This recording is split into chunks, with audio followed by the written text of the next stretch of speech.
ಓಂ ನಮೋ ವಾಲ್ಮೀಕಿಯೇ. ನಮಸ್ಕಾರ ಬಂಧುಗಳೇ. ನಾನು ನಿವೃತ್ತ ಪ್ರಾಧ್ಯಾಪಕ ಡಾಕ್ಟರ್ ಅರ್ಜುನ್ ಪಂಗಣ್ಣವರ್. ಹೇ ಸೀತಾರಾಮ್ ವಾಹಿನಿಯ ವಾಲ್ಮೀಕಿ ರಾಮಾಯಣ ಅಂದು ಇಂದು ಚಿಂತನ ಕಾರ್ಯಕ್ರಮದ 350ನೇ ಸಂಚಿಕೆಗೆ ತಮ್ಮೆಲ್ಲರಿಗೂ ಸ್ವಾಗತ. ಹಿಂದಿನ ಸಂಚಿಕೆಯಲ್ಲಿ ನಾನು ತಮಗೆ ರಾಮ ಸೀತೆಯನ್ನು ಕಳೆದುಕೊಂಡ ದುಃಖದಲ್ಲಿ ಹುಚ್ಚಿನಂತೆ ಆ ಕಡೆಗೆ ಅಲೆದಾಡ್ತಾ ಇದ್ದ. ಕೆಲವು ಸಂದೇಹಗಳನ್ನು ತರ್ತಾನೆ, ಪ್ರಶ್ನೆಗಳನ್ನು ಮಾಡ್ಕೊಳ್ತಾನೆ.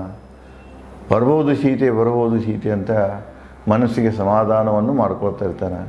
ಅದರ ಜೊತೆಗೆ ಅವನು ಅಲ್ಲಿ ತನ್ನ ಆಸ್ಪಾಸಿದ್ದಂಥ ಪ್ರತಿಯೊಂದು ಗಿಡಕ್ಕೂ ಹೋಗಿ ಗಿಡಗಳಲ್ಲಿ ಪ್ರಾರ್ಥನೆ ಮಾಡ್ತಾನೆ.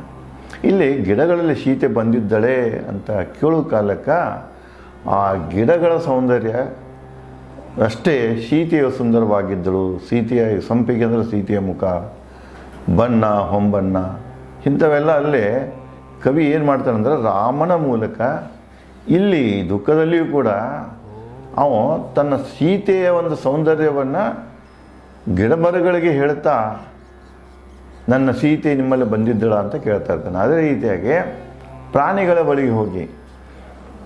ಬಳಿಗೆ ಹೋಗಿ ಕೂಡ ಅಲ್ಲಿಯೂ ಸೀತೆಯ ಸೌಂದರ್ಯವನ್ನು ಅವುಗಳಿಗೆ ಹೇಳುತ್ತಾ ಅವುಗಳನ್ನು ಕೇಳ್ತಾ ಇರ್ತಾನೆ. ಅದನ್ನೇ ಹೀಗೆ ಮುಂದುವರಿಸ್ತಾರೆ ಕವಿ ವಾಲ್ಮೀಕಿಯವರು. ನೋಡಿದಿರಾ ಜಿಂಕೆಯಂತಹ ಸೀತೆಯನ್ನು ನಿಮ್ಮ ಹಿಂಡುಗಳಲ್ಲಿ, ಓ ಜಿಂಕೆಗಳೇ. ಜಿಂಕೆಗಳನ್ನು ಕೇಳ್ತಾನೆ, ಓ ಜಿಂಕೆ, ನಿಮ್ಮಂಗನ ಸೀತೆ ಅಕ್ಕಿ ನಡೆತಾ, ಅಕ್ಕಿ ನೆಗೆತಾ, ಅಕ್ಕಿ ಸೌಂದರ್ಯ, ನೀವೆಷ್ಟು ಸುಂದರ ಇದ್ದೀರಿ, ನಿಮ್ಮಲ್ಲಿ ಏನು ಲಕ್ಷಣಗಳದಾವ, ಆ ಎಲ್ಲ ಲಕ್ಷಣಗಳನ್ನು ಹೊಂದಿದಂಥ ಸೀತೆ ಒಂದು ಪ್ರಕಾರದ ಜಿಂಕೆ, ಸುಂದರವಾದ ಜಿಂಕೆ. ಆ ಸುಂದರವಾದ ಜಿಂಕೆ ನಿಮ್ಮ ಮಧ್ಯದಲ್ಲಿ ಬಂದಿದ್ದಳೇನು ನೋಡಿ. ಅಲಂಕಾರ ಹೇಗಿದೆ ಕಾವ್ಯದಲ್ಲಿ ವಾಲ್ಮೀಕಿಯವರು ಬಳಸ್ತಾ ಇರ್ಬೋದು. ಮುಂದೆ ಹೇಳ್ತಾನೆ, ನಿಮ್ಮ ದಂತದಂತಹ ತೊಡೆ ಕಾಲುಗಳ ಸೀತೆಯನ್ನು ನೋಡಿದ್ದೀರಾ ಓ ಆನೆಗಳೇ. ಆನೆ ದಂತ ಹೇಳಿದ್ರೆ ಕ್ವಾರೆಗಳಿರ್ತಾವಲ್ಲ, ಎಷ್ಟು ಬೆಳ್ಳಗೆ ಶುಭ್ರ ಇರ್ತಾವಲ್ಲ, ಅವಳು ತೊಡೆ ಮತ್ತು ಕಾಲುಗಳು ಕೂಡ ಅಲ್ಲೆಲ್ಲ ಸೀತೆ ವರ್ಣನೆ ಮಾಡೋ ಕಾಲಕ್ಕೆ, ಸೌಂದರ್ಯದ ಬಗ್ಗೆ ಹೇಳೋ ಕಾಲಕ್ಕೆ ಅಕ್ಕಿ ಕಾಲುಗಳು ಇದು ರಾವಣ ಅವಳನ್ನು ಅಪಹರಿಸೋ ಕಾಲಕ್ಕೂ ಈ ಒಂದು ಪ್ರಸ್ತಾವನೆ ಬರ್ತಿದೆ. ಅಕ್ಕಿ ಕಾಲು ಅವನಿಗೆ ಹೆಂಗೆ ಕಾಣಿಸ್ತಿದೆ ಅಂದರೆ ಆನೆಯ ದಂತಗಳಂತೆ ಕಾಣಿಸ್ತದೆ, ಅಷ್ಟು ಸಬೂರ ಬೆಳ್ಳಗೆ ಕಾಣಿಸುತ್ತದೆ. ಇಲ್ಲಿಯೂ ಅದನ್ನ ಹೇಳ್ತಾನೆ, ನಿಮ್ಮ ದಂತದಂತಹ ತೊಡೆ ಕಾಲುಗಳನ್ನು ಹೊಂದಿದಂಥ ನನ್ನ ಸೀತೆ ನಿಮ್ಮ ಬಳಿ ಬಂದಿದ್ದಳೆ. ಇಲ್ಲಿ ನೋಡಿ ಉಪ್ಮಾ ಇವನ್ನು ಅವಳ ಒಂದು ಸೌಂದರ್ಯವನ್ನು, ಅವಳ ಕಾಲ ಮತ್ತು ತೊಡೆಯನ್ನು ಆನೆಯ ದಂತಗಳಿಗೆ ಹೋಲಿಸ್ತಾನೆ. ಮುಂದುವರಿದು, ಹೆದರದೆ ಹೇಳಿ ನನ್ನ ಕರುಣಾಮಯಿ ಮೈಥಿಲಿಯನ್ನು ನೀವು ನೋಡಿದ್ದೀರಾ ಓ ಹುಲಿಗಳೇ. ಹುಲಿ ನೋಡ್ಕೊಳ್ಳಿ ಎಲ್ಲರೂ ಹೆದರ್ತಾರೆ.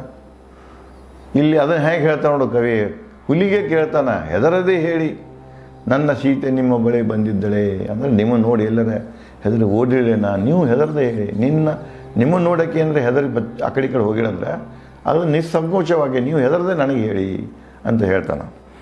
ಮುಂದುವರಿದು, ಹೆದರಿ ಬಚ್ಚಿಕೊಳ್ಳಲು ಗಿಡಗಳಲ್ಲಿ ಓಡಿರಬೇಕು ನನ್ನ ಕಮಲಾಕ್ಷಿ ಸೀತೆ, ಅದನ್ನು ಕಂಡವರು ಹೇಳಿರಿ ನನಗೆ. ಮತ್ತು ಹುಲಿಗಳು ಹೇಳ್ತಾರೆ, ನಿಮ್ಮನ್ನು ನೋಡ್ಕೊಂಡು ಅಂಜ್ಕೊಂಡು ನನ್ನ ಸೀತೆ ಬಚ್ಚಿಕೊಳ್ಳೋ ಸಲುವಾಗಿ ಎಲ್ಲರ ಗಿಡಮರದಾಗ ಅಡಿಕೊಂಡಿರಬೇಕು. ಅದನ್ನು ನೀವು ಯಾರಾದರೂ ನೋಡಿದರೆ, ಹುಲಿಗಳನ್ನು ಕೇಳ್ತಾನೆ, ನೀವು ಯಾರಾದರೂ ನೋಡಿದರೆ ನೀವು ಹೆದರದೆ ಅದನ್ನು ನನಗೆ ಸೀತೆ ಎಲ್ಲಿದ್ದಾಳೆ ಅನ್ನೋದನ್ನು ಹೇಳಿರಿ ಅಂಥೇಳಿ ರಾಮ ಹುಲಿಗಳಲ್ಲಿ ಕೇಳ್ಕೊತಾನೆ. ಮುಂದೆ, ನನ್ನ ಕಮಲಾಕ್ಷಿ ಸೀತೆ ಅದನ್ನು ಕಂಡವರು ಹೇಳಿದರೆ ನನಗೆ ಅಂತ ಹೇಳ್ತಾನೆ. ನಿಲ್ಲು ಕರುಣಾಮಯಿ ಸೀತೆ, ನನ್ನ ಕಾಡಿಸುವ ಆಟ. ಒಮ್ಮೆಲೆ ಮತ್ತೆ ಈ ಕಡೆ ಬರ್ತಾನೆ, ನನ್ನ ಕಾಡಿಸೋ ಸಲುವಾಗಿ ನೀ ಎಲ್ಲದೆ ಕಣ್ಣು ಮುಚ್ಚಾಲೆ ಆಡ್ತಾ ಇದ್ದೀಯಾ, ಅಲ್ಲೊಂದು ಸಲ ಮುಚ್ಕೊಂಡು ಇಲ್ಲೊಂದು ಸಲ ಮುಚ್ಕೊಂಡು ನಾನು ಬಳಲುವುದನ್ನು, ನಾನು ಓಡಾಡೋದನ್ನು ನೋಡಿ ಆನಂದ ಪಡ್ತಾ ಇದ್ದೀಯಾ ಅಂತ ಈ ಭಾವನೆ ಬರ್ತದೆ. ಅದಕ್ಕೆ ಅವನು ಹೇಳ್ತಾನೆ, ನಿಲ್ಲು ಕರುಣಾಮಯಿ ಸೀತೆ, ನನ್ನ ಕಾಡಿಸುವ ಆಟ ಸರಿಯಲ್ಲ, ನನ್ನಿಂದ ದೂರ ಸರಿದಿರುವೆ ಯಾಕೆ. ನನ್ನಿಂದ ದೂರ ಸದ ಅಲ್ಲಿ ಮುಚ್ಕೊಳ್ತಾ ಇದ್ದೆ, ನಾನು ಮುಂದೆ ಬರ್ತಾ ಇಲ್ಲ, ನೀನು ಹೀಗ್ಯಾಕೆ ಮಾಡ್ತಾ ಇದ್ದೀಯ ಅಂಥೇಳಿ ಸೀತೆಯಲ್ಲಿ ಪ್ರಾರ್ಥನೆ ಮಾಡಿಕೊಳ್ತಾನೆ. ಓ ಸುಂದರ ಮೈಕಟ್ಟಿನ ಚೆಲುವೆ. ಮತ್ತು ಸೀತೆಯ ವರ್ಣನೆಯನ್ನು ಶುರು ಮಾಡ್ತಾನೆ. ಸುಂದರ ಮೈಕಟ್ಟಿನ ಚೆಲುವೆ, ಸೀರೆ ಕಾಲಿಗೆ ಸಿಕ್ಕು ಬಿದ್ದೆಯಾ. ಎಲ್ಲರೇ ಮುಚ್ಕೊಳಕ್ಕೆ ಓಡೋ ಸಲುವಾಗಿ ನಿನ್ನ ಸೀರೆ ನಿನ್ನ ಕಾಲಿಗೆ ಸಿಕ್ಕೊಂಡ ಎಲ್ಲರ ಬಿದ್ದೀಯಾ, ತಗನ್ಯಾಗ ಬಿದ್ದೀಯಾ, ಎಲ್ಲರ ಗಿಡಗಳ ಕಂಟಿಗಳ ಮಧ್ಯೆ ಬಿದ್ದೀಯಾ. ನೋಡಿ ಅಲ್ಲಿ ಸಹಿತ ಅವಳು ಬಿದ್ದಾಳ ಏನೋ ಮತ್ತೆ ಇಲ್ಲದೆ ಪೆಟ್ಟು ಹತ್ತಿದೇನೋ ಆಕೆ ಅದಕ್ಕೆ ಬರ್ತಾ ಇಲ್ಲ ಅನ್ನುವಂಥದ್ದು ಆಲೋಚನೆ ಅವನಿಗೆ. ರಾಮ ಅದನ್ನು ಆ ಸಂದೇಹವನ್ನು ವ್ಯಕ್ತಪಡಿಸ್ತಾನೆ.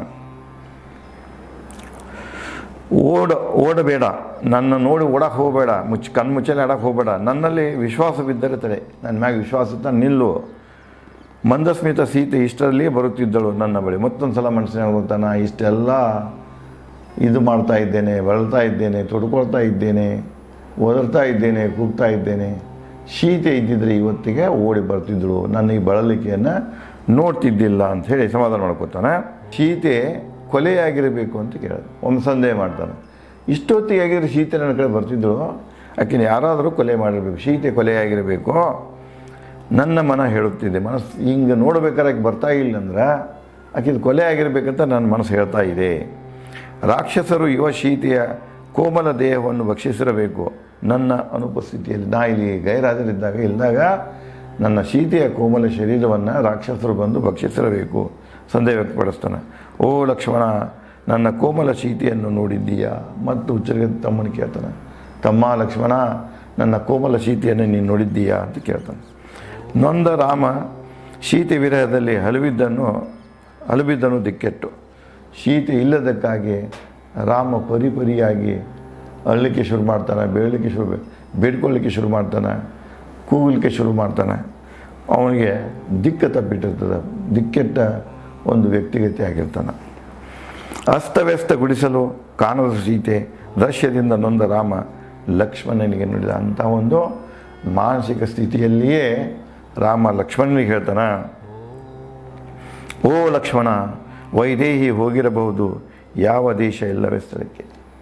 ಅವನು ಬಿಟ್ಟ ವೈದೇಹಿ ಸೀತೆ ಎಲ್ಲಾದರೂ ಬೇರೆ ದೇಶಕ್ಕೆ ಹೋಗಿರಬೇಕಾ, ಅಥವಾ ಬೇರೆ ಸ್ಥಳಕ್ಕೆ ಜನಸ್ಥಾನ ತೊರೆದು ಈ ನಮ್ಮ ಪಂಚವಟಿ ಕುಟಿಲ ಗುಡಿಸಲ ತೊರೆದು ಮತ್ತೆಲ್ಲರೂ ಹೋಗಿರಬೇಕಾ? ಇಲ್ಲವೇ ಯಾರು ಅಪಹರಿಸಿರಬಹುದು? ಆಕೆ ಹೋಗಲಿಲ್ಲ ಅಂದರೆ ಯಾರನ್ನ ಅಪಹರಿಸ್ಕೊಂಡು ಹೋಗಿರಬೇಕಲ್ಲ, ಯಾರು ಭಕ್ಷಿಸಿರಬಹುದು, ಯಾರು ಆಕೆ ತಿಂದು ಹಾಕಿರಬಹುದು. ಬಾ ಸೀತೆ, ತಮಾಷೆಗೆ ಎಲ್ಲಾದರೂ ಅಡಗಿದ್ರೆ, ಒಂದು ವೇಳೆ ನೀನು ನಮ್ಮೊಂದಿಗೆ ತಮಾಷೆ ಕಣ್ಣು ಮುಚ್ಚಲೇ ಮಾಡ್ತಾ ಇದ್ದೆ ಅಂದ್ರೆ ಅದನ್ನು ನಿಲ್ಲಿಸು, ಬಂದು ಬಿಡು ಅಂತ ಮತ್ತೊಮ್ಮೆ ರಾಮ ಹೇಳ್ತಾನೆ. ನನಗೆ ನೀನಿಲ್ಲದ ದುಃಖವಾಗಿದೆ, ನನಗೆ ಭಾಳ ದುಃಖ ಆಗ್ತಾಯಿದೆ, ನೀ ಎಲ್ಲೇ ಅಡಿಕೊಂಡಿದ್ರು ಬಂದು ಬಿಡು ಅಂತ ಹೇಳ್ತಾನೆ. ಓ ಸೌಮ್ಯಳೆ, ನಿನ್ನೊಡನೆ ಆಟವಾಡುವ ಸೌಮ್ಯ ಜಿಂಕೆ ಮರಿಗಳು ನೀನಿಲ್ಲದೆ ಜೋಲು ಮುಖ ಹಾಕಿವೆ. ಇಲ್ಲೇ ಸುತ್ತಮುತ್ತ ನೀ ನಿತ್ಯ ಜಿಂಕೆ ಮರಿಗಳ ಜೊತೆಗೆ ಆಟ ಆಡ್ತಿದ್ದಿ, ಜಿಂಕೆ ಮರಿಗಳಂತಲೇ ಜಿಂಕೆ ಮರಿಗಳಾಗಿನೇ ಆಟ ಆಡ್ತಿದ್ದೆ.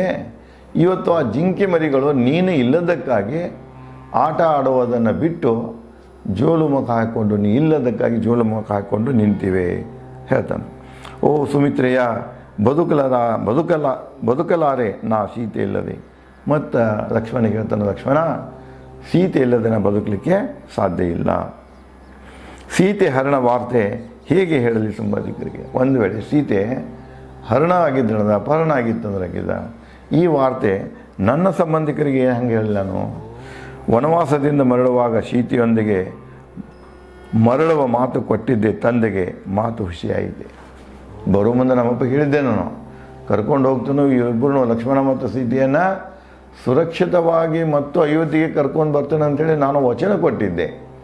ಇವತ್ತು ಸೀತೆ ಇಲ್ಲಂದರೆ ನಾನು ನನ್ನ ತಂದೆ ವಚನವನ್ನು ಉಲ್ಲಂಘನೆ ಮಾಡಿದಂಗಾಯಿತು ಅಂಥೇಳಿ ದುಃಖ ಪಡ್ತಾನೆ. ಖುಷಿಯಾಯಿತೆ, ಅಸಹಾಯಕ ದುಃಖದಿ ಎನ್ನ ಉತ್ಸಾಹ ಭಂಗವಾಗಿದೆ. ಓ ಸುಂದರಿ, ಎಲ್ಲೇ ಹೋದೆ ನಡುಗಿಸಿ ನಿನ್ನ ವಿಶ್ವಾಸ ಕೀರ್ತಿ. ಈಗ ನೀ ಎಲ್ಲಿ ಹೋಗಿದೀಯಾ? ನನ್ನ ಮ್ಯಾಗಿನ ವಿಶ್ವಾಸ ಇಲ್ಲಂತ ನೀನು ಕಾಣದೇ ಇದ್ದಿದ್ದರಿಂದ ನೀನು ನನ್ನ ಮ್ಯಾಗಿಂದ ವಿಶ್ವಾಸ ಕಳ್ಕೊಂಡು ನೀ ಎಲ್ಲಾದರೂ ಹೋದಿಯಾ? ನನಗೆ ಭಾಳ ತೊಂದರೆ ಆಗ್ತಾಯಿದೆ, ದುಃಖ ಆಗ್ತಾಯಿದೆ, ಎಲ್ಲಿದ್ದೀ ಬಾ ಅಂತ ಕೇಳ್ತಾನೆ. ಸೀತೆ ದರ್ಶನಕ್ಕಾಗಿ ಹಲವಿದ ರಾಮನಿಗೆ ಸೀತೆ ಕಾಣದೆ ಹತಾಶನಾದ ದುಃಖಿತ ರಾಮ ಕೆಸರಲ್ಲಿ ಸಿಕ್ಕ ಆನೆಯಂತೆ ರಾಮ ಸೀತೆಯ ವಿರಹ ದುಃಖದಲ್ಲಿ ವಿಲಿ ಒದ್ದಾಡುವ ದೃಶ್ಯ ಕಂಡು ಲಕ್ಷ್ಮಣ ನುಡಿದರು. ಇಲ್ಲಿ ಮತ್ತು ಉಪಮಾಲಂಕಾರ ನೋಡಿ ಹೇಗಿದೆ. ರಾಮನ ಸ್ಥಿತಿ ಹೆಂಗಾಗಿತ್ತಂದ್ರೆ ಕೆಸರಲ್ಲಿ ಸಿಕ್ಕ ಆನೆ ಅಂತೆ. ಕೆಸರಂದ್ರೆ ಸೀತೆ ವಿರಹದ ದುಃಖ. ಯಾವ ರೀತಿ ಕೆಸರಿನಲ್ಲಿ ಆನೆ ಸಿಕ್ಕ ಒದ್ದಾಡ್ತಿದೆ, ಹಾಗೆ ಸೀತೆ ಇಲ್ಲದೆ ಸೀತೆ ವಿರಹದ ದುಃಖಿನಲ್ಲಿ ರಾಮ ಸಿಕ್ಕ ಒದ್ದಾಡ್ತಾ ಇದ್ದ. ಆ ದೃಶ್ಯವನ್ನು ವಿಲಿ ಒದ್ದಾಡುವ ದೃಶ್ಯವನ್ನು ಲಕ್ಷ್ಮಣ ನೋಡಿ ಲಕ್ಷ್ಮಣ ಹೇಳ್ತಾನ ಅಣ್ಣನಿಗೆ, ಓ ಜ್ಞಾನಿಯೇ, ಅಣ್ಣ ರಾಮ, ನೀನು ಜನಸಾಮಾನ್ಯ ಅಲ್ಲ, ನಿನ್ನಲ್ಲಿ ಎಲ್ಲ ಜ್ಞಾನ ಇದೆ, ನಿನ್ನಲ್ಲಿ ಆಧ್ಯಾತ್ಮದ ಜ್ಞಾನ ಇದೆ, ಪರಿಪೂರ್ಣ ಇದೆಯಾ, ನೀನು ಮೋಕ್ಷವನ್ನು ಹೊಂದಿದಂಥ ವ್ಯಕ್ತಿ ನೀನು. ಓ ಜ್ಞಾನಿಯೇ, ನಿರಾಶೆಯಾಗಬೇಡ, ವೀರನಂತೆ ಹುಡುಕೋಣ ಸೀತೆಯನ್ನು ಗಿರಿಶಿಖರ ಗವಿಗಳಲ್ಲಿ. ನಿರಾಶೆ ಆಗಬೇಡ, ಹತಾಶೆ ಆಗಬೇಡ, ಅಗದಿ ವೀರರಂತೆ ನಾವು ಇಬ್ಬರು ಹುಡ್ಕೊಂಡು ಸೀತೆ ಎಲ್ಲಿದ್ದಾಳ, ಯಾರು ತೊಗೊಂಡು ಹೋಗ್ಯಾರ, ಎಲ್ಲಿ ಅಡಿಗಾಳ ಅನ್ನೋದನ್ನು ಬೆಟ್ಟಗಳನ್ನು ಗುಡ್ಡಗಳನ್ನು ಸುತ್ತಾಕಿ, ಗವಿಗಳನ್ನು ಸುತ್ತಾಕಿ, ಶಿಖರಗಳನ್ನು ಸುತ್ತಾಕಿ ಅವಳನ್ನು ಹುಡುಕೋಣ, ವೀರರಂತೆ ಹುಡುಕೋಣ, ನಿರಾಶೆ ಆಗಬೇಡ ಅಂಥೇಳಿ ಅಣ್ಣನಲ್ಲಿ ಲಕ್ಷ್ಮಣ ಕೇಳ್ತಾನೆ. ಬಹು ಇಷ್ಟ ಸೀತೆಗೆ ಅರಣ್ಯ ಸರೋವರಗಳು. ಇಲ್ಲಿ ಮತ್ತು ಅವನು ಕೂಡ ಸೀತೆಯ ಇಷ್ಟಗಳ ಬಗ್ಗೆ ಇಲ್ಲಿ ತನಕ ನೋಡಿ, ಈ ದುಃಖದ ಸಂದರ್ಭದಲ್ಲಿ ರಾಮ ತನ್ನ ದುಃಖವನ್ನು, ಸೀತೆಯ ವಿರಹದ ದುಃಖವನ್ನು ವ್ಯಕ್ತಪಡಿಸೋ ಕಾಲಕ್ಕೂ ಸೀತೆಯ ಸೌಂದರ್ಯದ ವರ್ಣನೆ ಇದೆ ಇಲ್ಲಿ. ಕವಿ ಸೀತೆ ರಾಮನ ಮೂಲಕ, ರಾಮನ ದುಃಖದ ಮೂಲಕ ನೋಡ್ರಿ, ವೇ ಆಫ್ ಅವಳದ ಬ್ಯೂಟಿ ಹೇಳುವಂತಹ, ಅವಳ ಸೌಂದರ್ಯದ ಬಗ್ಗೆ ವರ್ಣನೆ ಮಾಡುವಂಥ ವಿಧಾನ ನೋಡಿ. ದುಃಖದ ಸಂದರ್ಭವನ್ನು ಉಪಯೋಗ ಮಾಡಿಕೊಂಡು ಇಲ್ಲಿ ಅವಳ ಸೌಂದರ್ಯದ ಬಗ್ಗೆ ಹೇಳ್ತಾ ಇದ್ದಾರೆ. ಅದೇ ರೀತಿಯಾಗಿ ಅವಳ ನಡತೆ ಬಗ್ಗೆ ಇಲ್ಲಿ ಲಕ್ಷ್ಮಣ ಮುಂದುವರಿಸ್ತಾನ. ಬಹು ಇಷ್ಟ ಸೀತೆಗೆ ಅರಣ್ಯ ಸರೋವರಗಳು. ಆಕೆ ಅರಣ್ಯದಲ್ಲಿರುವಂಥ ಸರೋವರಗಳನ್ನು ನೋಡೋಣ ಬಹಳ ಆಕೆಗೆ ಸೀತೆಗೆ ಇಷ್ಟ. ಜಿಂಕೆ, ಹಂಸ, ಮೀನುಗಳೊಂದಿಗೆ ಆಡುತ್ತಿರಬಹುದು ಸೀತೆ. ಸಾಮಾನ್ಯವಾಗಿ ಜಿಂಕಿ ಜೊತೆಗೆ ಆಡ್ತಿರ್ತಾಳೆ, ಮೀನುಗಳ ಜೊತೆಗೆ ಆಡ್ತಿರ್ತಾಳೆ, ಹಂಸಗಳ ಜೊತೆಗೆ ಆಡ್ತಿರ್ತಾಳೆ, ಮೀನುಗಳ ಜೊತೆಗೆ ಆಡ್ತಿರ್ತಾಳೆ. ಈಗ ನಾವೆಲ್ಲ ನೋಡ್ತಿರ್ತೇವೆ, ಡಾಲ್ಫಿನ್ ಜೊತೆಗೆ ಜನ ಆಡ್ತಿರ್ತಾರೆ, ಪಳಗಿಸ್ತಿರ್ತಾರೆ. ನೋಡಿ, ಮೀನುಗಳ ಜೊತೆಗೆ ಸಂಪರ್ಕ, ಮೀನುಗಳ ಜೊತೆಗೆ ಆಡುವಂಥ ಕಲೆ ತ್ರೇತಾಯುಗದಲ್ಲಿ ಇತ್ತು. ಅದನ್ನು ಹೇಳ್ತಾನೆ, ಜಿಂಕಿ ಜೊತೆಗೆ ಆಡ್ತಿದ್ದಾಳೆ, ಮೀನುಗಳ ಜೊತೆಗೆ, ಸರೋವರಗಳಲ್ಲಿದ್ದಂಥ ಮೀನುಗಳ ಜೊತೆಗೆ ಸೀತೆ ಆಡುತ್ತಿದ್ದಳು. ಈಗ ಆಡ್ತಾ ಇರಬಹುದು ಅಂತ ಹೇಳ್ತಾನೆ. ನಮ್ಮಂತೆ ಸೀತೆಗೆ ಅರಣ್ಯ ತಿಳಿಯುವ ಜಿಜ್ಞಾಸೆ. ಅವಳಿಗೂ ಕೂಡ ನಮಗೆ ಹೆಂಗೆ ಜಿಜ್ಞಾಸೆ ಇದೆ, ಅರಣ್ಯದಲ್ಲಿ ಏನೇನಿದೆಯಪ್ಪ, ಅರಣ್ಯ ಜೀವನ ಹೇಗೆ, ಅರಣ್ಯದಲ್ಲಿ ಪ್ರಾಣಿಗಳು, ಸಸ್ಯಗಳ ಬಗ್ಗೆ ಪ್ರತಿಯೊಂದರ ಬಗ್ಗೆ ತಿಳ್ಕೊಳ್ಳೋ ಜಿಜ್ಞಾಸೆ ನಮಗೆ ಹೆಂಗಿದೆ, ಸೀತೆಗೂ ಕೂಡ ಅರಣ್ಯದ ಬಗ್ಗೆ, ಅರಣ್ಯದ ರಹಸ್ಯದ ಬಗ್ಗೆ, ಗುಟ್ಟು, ಅಂದ, ಚಂದ, ಅದರದ ಪ್ರತಿಯೊಂದು ರಹಸ್ಯವನ್ನು ತಿಳ್ಕೊಳ್ಳುವ ಜಿಜ್ಞಾಸೆ ಸೀತೆಯಲ್ಲಿಯೂ ಇದೆ. ಅರಣ್ಯದಲ್ಲಿರಬಹುದು, ನಾನು ನೀನು ಹುಡ್ಕೋಣ, ಸೀತೆ ಅರಣ್ಯ ಇಲ್ಲ ಸರೋವರದಲ್ಲಿ ಇರ್ಬೋದು, ಇಬ್ಬರು ಹೋಗಿ ಹುಡ್ಕೊಂಡು ನಡೆ ಅಂತ ಅಣ್ಣನಿಗೆ ಲಕ್ಷ್ಮಣ ಹೇಳ್ತಾನೆ. ಇದೇ ರೀತಿಯಾಗಿ ಮುಂದುವರೆದು ಅಣ್ಣನನ್ನು ಯಾವ ರೀತಿಯಾಗಿ ಲಕ್ಷ್ಮಣ ಸಮಾಧಾನ ಮಾಡ್ತು ಅನ್ನೋದನ್ನು ನಾನು ತಮಗೆ ಮುಂದಿನ ಸಂಚಿಕೆಯಲ್ಲಿ ಹಂಚಿಕೊಳ್ಳುತ್ತೇನೆ. ಧನ್ಯವಾದಗಳು.